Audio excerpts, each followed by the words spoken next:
Butong guys. Inom tag butong sayo sa buntag. Kuyog na kas papa.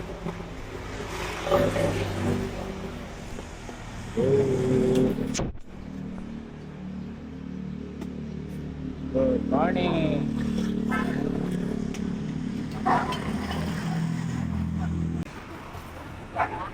Di ba? Ano ba? Morning. So, grabe talaga kapag natigilan mo yung pag-exercise mo, pagja-jogging. Bagsak talaga yung katawan mo. Hindi ka makasabay sa in terms of stamina. So yan, kanina guys, gumising ako mga around 4 o'clock pa ata yun. Tapos pagkagising ko, tinamad na naman. So yun, bumalik na naman yung sakit na katamaran. So ayun, nag cellphone lang. Pagka bandang alas 6 yun, gumising ako. And then nakita ko sila si Papa na nagkakape sa baba. So yung ginawa ko para matuloy yung jogging is niyaya ko si Papa. So kaya ngayon kasama ko si Papa. Yan. So niyaya ko siya kung gusto niya bang sumama ulit sa jogging. So butit sumama, no. Ayun is para din na ma-force tayo na mag-exercise. So actually right now, ano kami, walking lang. Nag-jogging lang ako konti kanina, and then mostly walking lang. Ano lang, pabalik lang sa stamina. Papawis lang.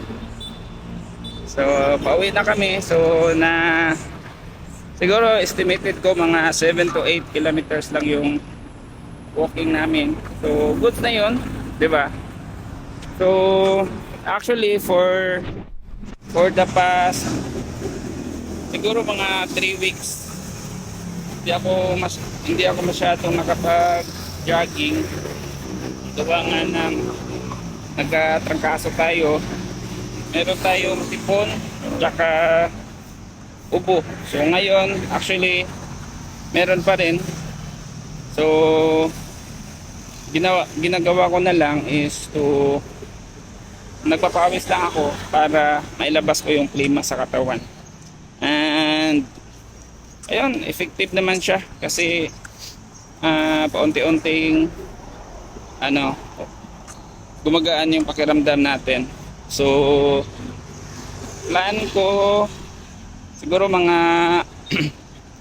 next few weeks dadagdagan ko na yung distance, tsaka improve natin yung pacing natin. Ayan, so kasi meron tayong ginagawang preparation para sa next event natin. So ayun lang,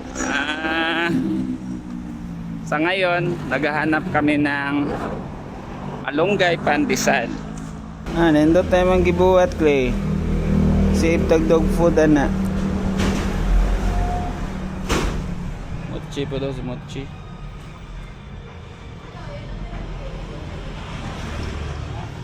So yun lang po muna siguro. So galaw-galaw din.